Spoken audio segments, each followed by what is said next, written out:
நான் என் உயிரை கூட பற்றி கவலைப்படாமல் அவங்க கிட்ட ஒரு ஆபத்தான சேவையில், இது மிகப்பெரிய ஒரு ஆபத்தான சேவை, அவங்க என்ன பண்ணுவாங்கன்னே தெரியாது.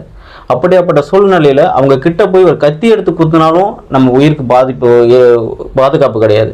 அவங்க என்ன பண்ணாலுமே நமக்கு பாதுகாப்பு கிடையாது. ஏன்னா அவங்க ஒரு மனநலம் பாதிக்கப்பட்டவங்க, நம்மளை போல சாதாரண மனுஷன் கிடையாது. அவங்க எந்த நேரம் எப்படி மாறி என்ன பண்ணுவாங்கன்னே தெரியாதுங்க சூழ்நிலையில் அவங்க கிட்ட போய் நாங்கள் ஒரு விஷயம் பண்ணுறோம். தயவு செஞ்சு உலகம் முழுவதும் எத்தனையோ பேர் நல்ல உள்ளங்கள் இருக்காங்க, இந்த வீடியோ கொண்டு போய் அவங்கள்ட்ட காட்டுங்க. இது மாதிரி உள்ளவங்களை ஒரு இடத்துல வச்சு பராமரிக்கிறதுக்கு எல்லாருமே சப்போர்ட் பண்ணுங்கள், ஆதரவு கொடுங்க. ஏன்னா நேற்று எனக்கு இந்த கீழே தள்ளி விட்ட உடனே வீடியோவில் அதை எல்லாருமே பார்த்துட்டு உலகம் முழுவதும் என்னுடைய அண்ணன், தங்கச்சி, அக்கா, அப்பா, அம்மா, சித்தப்பா, பெரியப்பா எல்லாருமே கால் பண்ணுறாங்க. கால் பண்ணி உங்கள் சேவையை விட உங்களோட உயிர் தான் முக்கியம், நீங்கள் நல்லா இருந்தால் தான் இது போல் உள்ளவங்களுக்கு நிறைய பேருக்கு உதவி பண்ண முடியும் அப்படின்னு சொல்லிட்டு நிறைய பேர் கால் பண்ணி என்னுடைய உயிர் மேலேயும் என் மேலேயும் அக்கறை காட்டி கேட்டதுனால இந்த வீடியோவை பதிவு பண்ணுறேன். நான் நல்லா இருக்கிறேன். கண்டிப்பாக நான் இன்னும் நல்லா ஆன பிறகு நிறைய பேருக்கு இன்னும் சேவை செய்கிறதுக்கு நீங்கள் எல்லாருமே இறைவனை வேண்டிக்கிங்க. இன்னும் நிறைய பேரை கொண்டு வந்து ஒரு இடத்துல வச்சு பராமரிக்கிறதுக்கு நீங்கள் எல்லாருமே ஒத்துழைப்பு கொடுங்க.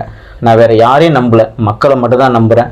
என்னுடைய இறப்பும் என்னுடைய கடைசி மூச்சு உள்ள வரை இந்த சமூக சேவையை நேர்மையாக மக்களுக்கு கொண்டு போய் சேர்க்கணும். இந்த உலகத்தில் இப்படி ஒருத்தன் இருந்தான்ற ஒரு விஷயத்தை நான் பதிக்காமல் என் உயிர் இப்போ இதுவரையும் பாருங்கள், இந்த 18 வருஷத்தில் நான் மனநலம் பாதிக்கப்பட்டவங்க என்னை அடிச்சிருக்காங்க, என்னை கீழே தள்ளி விட்டுருக்காங்க, என் உடம்பு ஃபுல்லாக காயப்படுத்தியிருக்காங்க. எந்த காயத்தையும் நான் பெருசாக எடுத்துக்காமல் ஒரு சக மனுஷனை மாற்றணும் அந்த எண்ணத்தோடு வாழ்ந்துக்கிட்டு இருக்கேன்ல, அதுக்காவது நீங்கள் எல்லாருமே என்னுடைய துணையாக நில்லுங்க. எவ்வளோதான் அடிபட்டிருக்குங்க பாருங்கள். இந்த இடத்துல ஃபுல்லாக ஆப்ரேஷன் எனக்கு வயிற்றில், இதில் எர்னி ஆப்ரேஷன் உங்களுக்கே தெரியும். நான் நிறைய வீடியோ போட்டிருந்தேன். இந்த பக்கம் 4 பக்கம் ஓட்டை போட்டிருக்கு, ஓட முடியாது என்னால். அவங்கள போய் வேகமாக பிடிக்க முடியாது, பிடிச்சேன்னா எனக்கு மயக்கம் வந்துடும். அதெல்லாம் தாண்டி கடவுள் ஏதோ ஒரு விஷயத்தை என்கிட்ட கொடுத்து நீ திரும்பியும் போய் இந்த சேவையை செய்யுன்னு சொல்லி நான் அனுப்பி அவங்களுக்கெல்லாம் ஒரு சின்ன விஷயம் பண்ணும்போது இது மாதிரி நடக்கிறதுலாம் சகஜம்தான். இது ஏன்னா இது எந்த நேரம் என்ன நடக்கும் என்பதே இல்லாத ஒரு சேவை.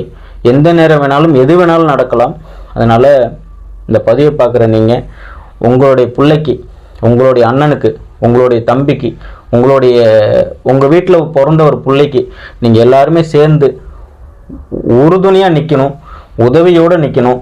இங்கே கொடுக்குற ஒவ்வொரு உதவிகளும் தமிழ்நாடு முழுவதும் மிகப்பெரிய ஒரு இல்லத்தை உருவாக்கி மிகப்பெரிய ஒரு ரோட்டில் இருக்கிற எல்லாரையுமே அழைச்சிட்டு அந்த இடத்துல வச்சு